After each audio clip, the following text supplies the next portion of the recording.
warahmatullahi wabarakatuh.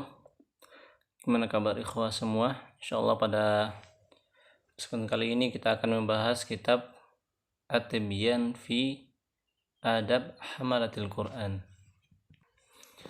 Kitab ini ditulis oleh Al-Imam Al-Allamah Al-Mujtahid Muhyiddin Abi Zakaria Yahya bin Syaraf An-Nawawi rahimahullahu ta'ala.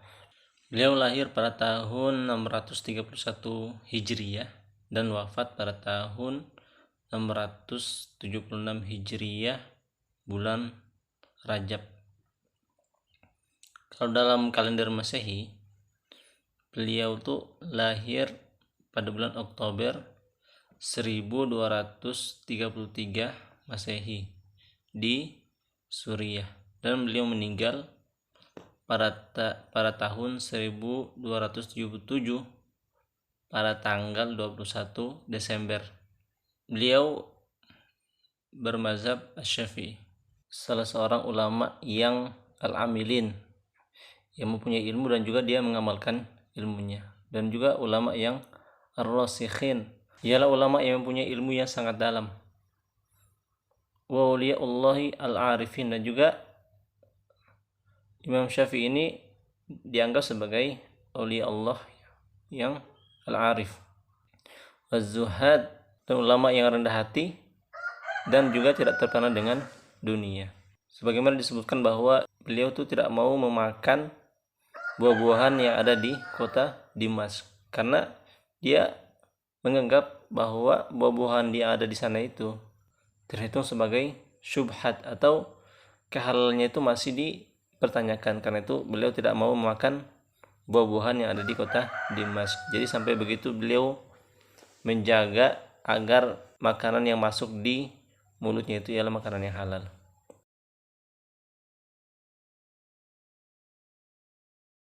Oke, kita akan langsung masuk ke pembahasan di fadilah-fadilah membaca Al-Quran dan fadilah-fadilah orang yang menghafal Al-Quran.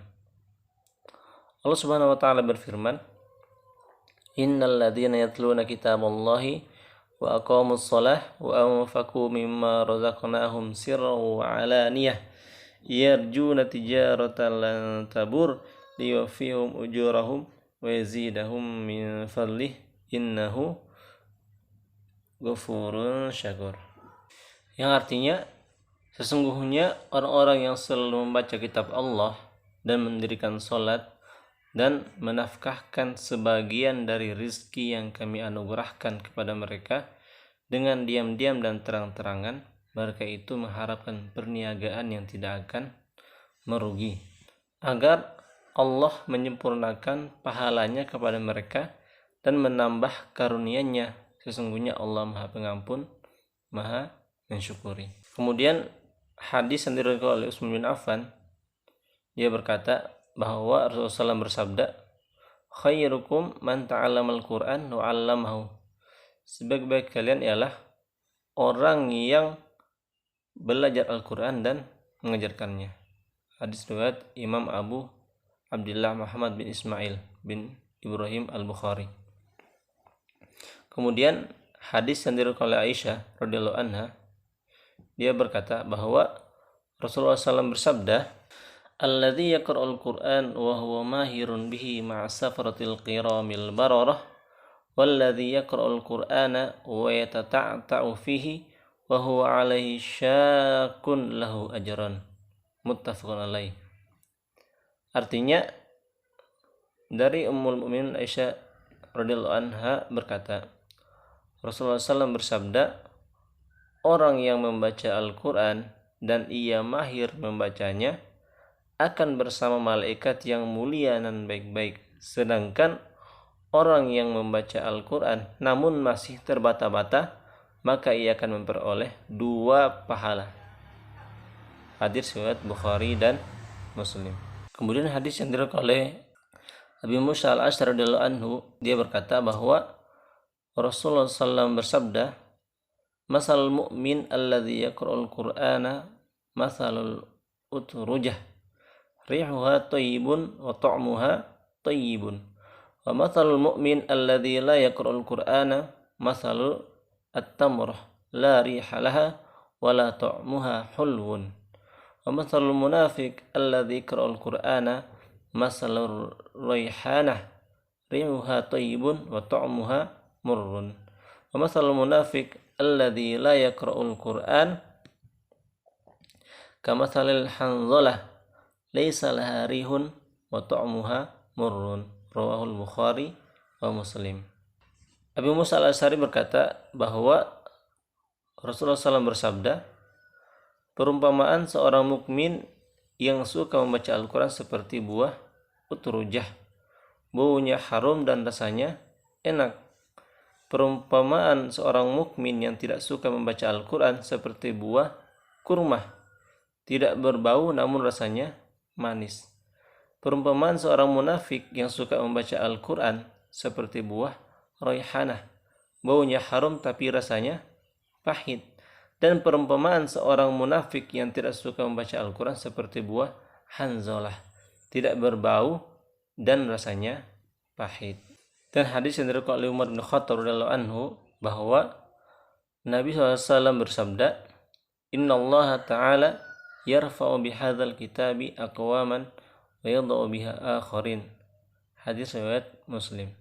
Yang artinya, sesungguhnya Allah mengangkat suatu kaum dengan kitab ini atau Al-Quran dan merendahkan yang lainnya.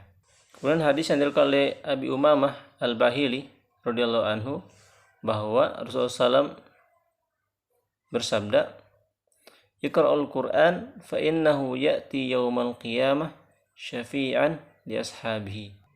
Yang artinya, bacalah Al-Quran karena sesungguhnya Al-Quran itu akan datang di hari kiamat nanti memberikan syafaat kepada pembacanya. Hadis riwayat Muslim. Kemudian hadis yang diriwayatkan oleh Ibnu Umar radhiyallahu anhuma bahwa Nabi SAW bersabda, La hasada illa fisnataini.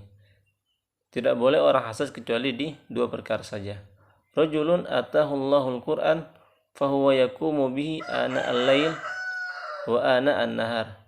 Seorang yang Allah berikan kepada dia Al-Quran, kemudian orang itu menggunakan Al-Quran itu dengan mengamalkannya di malam hari dan juga di siang hari. Wa rajulun atahullahu malan fahuwa yunfikuhu ana al-lail wa ana an-nahar. Dan seorang yang Allah berikan kepada dia harta, kemudian dia menginfakkan harta itu di malam hari dan juga di siang hari. Hadis ini diriwayatkan oleh Imam Bukhari dan juga Imam Muslim.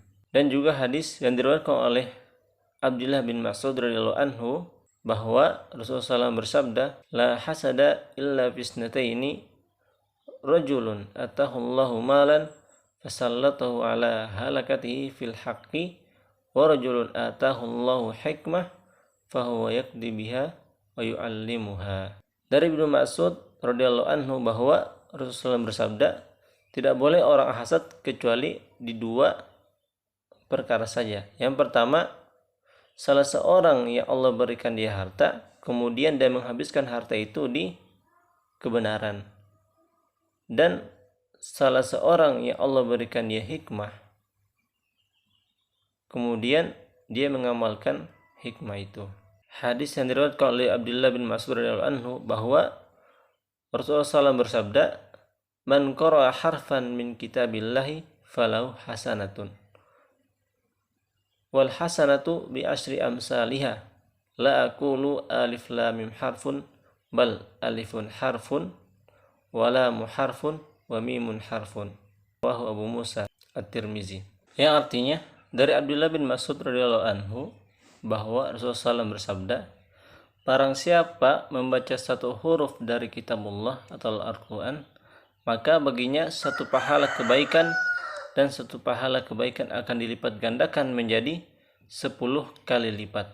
Aku tidak mengatakan alif lam mim itu satu huruf, akan tetapi alif satu huruf, lam satu huruf, mim satu huruf. Hadis riwayat Tirmizi. Kemudian hadis yang diriwayatkan oleh Abi Sa'id Al-Khudri radhiyallahu anhu bahwa Nabi SAW bersabda, Yaqulu Rabbu subhanahu wa ta'ala, Man syaghalahu al-Qur'anu wa dzikri an mas'alati a'taituhu afdala ma u'tiyas sa'ilin. Wa fadlu kalamillahi subhanahu wa ta'ala ala sa'iril kalam kafadlillahi ta'ala ala khalqi, rawahu at-Tirmizi. Dari Sa'id Al-Khudri radhiyallahu anhu bahwa Nabi SAW bersabda, Allah Subhanahu wa taala bersabda di hadits qudsi, barang siapa disibukkan oleh Al-Qur'an dan berzikir kepadaku untuk memohon kepadaku, maka aku akan memberikan kepadanya sesuatu yang terbaik dari yang aku berikan kepada orang-orang yang memohon. Dan kelebihan kalamullah atau Al-Quran dari seluruh kalam adalah seperti kelebihan Allah dari seluruh makhluknya. Kemudian hadis yang diriwayatkan oleh Ibnu Abbas radhiyallahu anhu bahwa Rasulullah SAW bersabda, Innal ladzi laisa fi jawfi syai'un minal Qur'an kal baitil kharab. Sesungguhnya siapa yang dalam perutnya itu tidak ada Al-Quran, maka dia itu seperti rumah yang hancur. Kemudian hadis yang diriwayatkan oleh Abdullah bin Amr bin Al-As radhiyallahu anhu bahwa Rasulullah bersabda, yuqalu li sahibil Qur'an, iqra wartaqi warattil kama kunta turattil fid dunya fa inna manzilataka inda akhir ayatin taqra'u. Dikatakan di akhirat nanti kepada penghafal Al-Quran, bacalah dan naiklah. Bacalah sebagaimana engkau dulu membaca Al-Quran di dunia.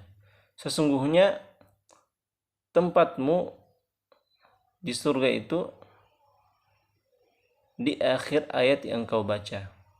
Dari Mu'az bin Anas radhiyallahu anhu bahwa Rasulullah bersabda, man qara'al Qur'an wa amila bima fi ulbisa walidahu tajan yaumal qiyamah dawuhu ahsanu min dawi syamsi fi buyutid dunya fama dhannukum billadhi amila bihada, rawahu Abu Daud. Dari Mu'az bin Anas radhiyallahu anhu bahwa sesungguhnya Rasulullah SAW bersabda, siapa yang membaca Al-Quran dan mengamalkannya, maka di hari kiamat nanti orang tuanya akan dipakaikan mahkota, yang mana mahkota itu terangnya itu lebih terang daripada cahaya matahari. Maka itu ialah pahala kepada orang tuanya, apalagi kalau pahala kepada yang membaca Al-Quran itu sendiri. Kemudian dari Abdul Hamid Al-Himani, dia berkata, Sa'altu Sufyan As-Sawri anir rajuli yagzu ahabbu ilaika au yaqra'ul Qur'an. Faqala yaqra'ul Qur'an li anna an-nabiy sallallahu alaihi wasallam qala khairukum man ta'allama al-Qur'an wa 'allamahu. Abdullah bin Hamid Al-Himani berkata, saya bertanya kepada Sufyan As-Sawri, mana yang lebih bagus, orang yang berperang jalan Allah atau orang yang membaca Al-Quran? Mana yang paling kamu sukai, orang yang berperang di jalan Allah atau orang yang membaca Al-Quran? Maka Sufyan As-Sawri mengatakan, tentulah orang yang membaca Al-Quran, karena sesungguhnya Nabi Muhammad SAW bersabda, sebaik-baik kalian ialah orang yang belajar Al-Quran dan juga mengajarkannya atau mengamalkannya. Demikian ikhwah, fadilah-fadilah tentang Al-Quran dan juga fadilah-fadilah terhadap orang yang membaca Al-Quran. Mudah-mudahan kita semua diberikan taufik oleh Allah Subhanahu wa taala sehingga bisa menjadi hafiz-hafiz Al-Quran atau bisa menghafalkan kalam Allah ini. Demikian, mudah-mudahan ada manfaatnya. Wabillahi taufiq wal hidayah. Assalamualaikum warahmatullahi wabarakatuh.